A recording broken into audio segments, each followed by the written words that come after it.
요즘 한국 교회를 바라보면 그리스도와 하나님에 대한 사랑보다 사람을 더 사랑하는 것 같다는 생각이 너무나도 많이 듭니다.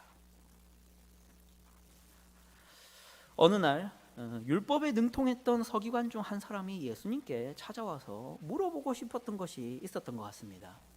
그 사람은 예수님께 어떤 계명이 제일 먼저입니까? 라고 물었습니다. 어떤 계명이 제일 큽니까? 라고 물었습니다. 아마도 자신이 율법을 지키고 계명을 지키고 있는데 못 지키는 것도 있었겠죠. 그렇다 보니까 내가 지키고 있는 것이 큰 계명인지 중요한 계명인지 아니면 내가 지키고 있는 것이 별로 중요하지 않았던 계명은 아닌지 걱정이 됐을 수도 있습니다. 우리도 그렇잖아요.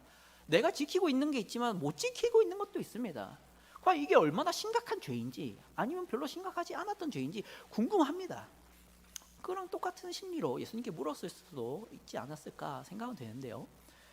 그때 예수님이 뭐라고 대답하십니까? 그때 예수님이 뭐라고 대답하셨습니까? 첫째는 이것이니 내 이웃을 사랑하고, 둘째는 이것이니 내 하나님을 마음과 목숨을 다해서 사랑해라. 이렇게 대답했습니까? 아니죠. 먼저는 이것이니 내 하나님을 마음을 다하고 목숨을 다하여 사랑해라. 둘째는 이것이니 이웃을 사랑해라. 여러분, 우리는 이 순서가 중요하다는 것을 잊지 않아야 됩니다. 예수님께서 왜 하나님 사랑을 먼저라고 하고 이웃 사랑을 둘째라고 하셨는지를 우리는 주의해서 살펴야 됩니다. 우리는 이러한 순서를 자주 잊죠. 이웃 사랑이 교회의 최우선 과제인 것처럼 생각합니다. 이것은 교회 안에 들어온 현대주의 사상 때문입니다. 현대는 극단적으로 평화를 중요하게 여기는 시대입니다. 괜한 분란을 일으키고 갈등을 유발하는 사람을 좋지 않은 시선으로 바라봅니다. 아마 20세기에 있었던 세계 1, 2차 전쟁과 2년 전쟁의 후유증일 수도 있지 않을까 싶습니다. 그때 너무나도 많은 싸움이 있었지 않습니까? 서로의 이념이 달라서 상처 주고 사람들을 많이 죽였습니다. 그래서 현대인들은 웬만하면 토론이나 논쟁하기를 좋아하지 않습니다. 그래서 진지한 사람을 별로 가까이 하고 싶어 하지 않죠. 괜히 대화하다가 상처 주고 싸울까 봐 그런 사람을 별로 좋아하지 않습니다. 교회 안에도 이게 들어왔다는 것이죠.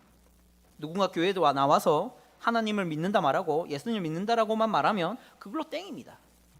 그 사람이 뭘 믿는지, 누구를 믿는지, 어떻게 믿는지, 그 믿음이 참인지 거짓인지, 그 믿음이 율법적인 믿음인지 아니면 복음적인 믿음인지 그거를 검증할 생각을 하지 않습니다. 그리고 그냥 고백만 하면, 사도신경만을 풀 줄 알면 세례 주고 입교시키고 직분 줍니다. 그렇게 만든 것이 한국 교회죠. 그러면 이제 우리가 옆 사람을 바라보면서 당신 뭘 믿어? 무슨 내용을 믿어? 어떻게 믿어? 구원이 뭐라고 생각해? 이렇게 하면 됩니까? 그게 아닙니다. 제가 앞서 순서가 중요하다 했죠. 여기에도 순서가 중요합니다. 자신을 보십시오. 나부터 보란 말입니다. 옆 사람 보는 거 중요하죠. 교회의 거룩성과 교회의 깨끗함을 위해서 필요합니다. 그런데요, 나부터 보세요. 난 과연 구원이 무엇이라고 생각하는가? 교회는 어떤 곳이라고 알고 있고 하나님의 뜻은 어떻게 분별해야 된다고 여기는가? 죄는 무엇이고 선은 무엇인지 난 정말 바르게 구분할 수 있는가? 이런 질문들을 던져보십시오. 저와 여러분 같은 구도자에게 정말 위협적인 것이 무엇이라고 생각하십니까? 돈도 아닙니다. 사람도 아닙니다. 정치적인 위협도 아닙니다. 뭐가 가장 위협적일 것 같습니까? 그것은 나에 대한 무한한 신뢰입니다. 나를 믿는 것이 가장 위험하다고요. 나를 믿는 사람은요, 나태하고 게으릅니다. 왜냐하면 문제가 없다고 생각합니다. 내게 무슨 문제가 있을까? 없다고 생각합니다. 그러니까 경계심이 없고 나태하고 게으르죠. 자신을 돌아보지 않습니다.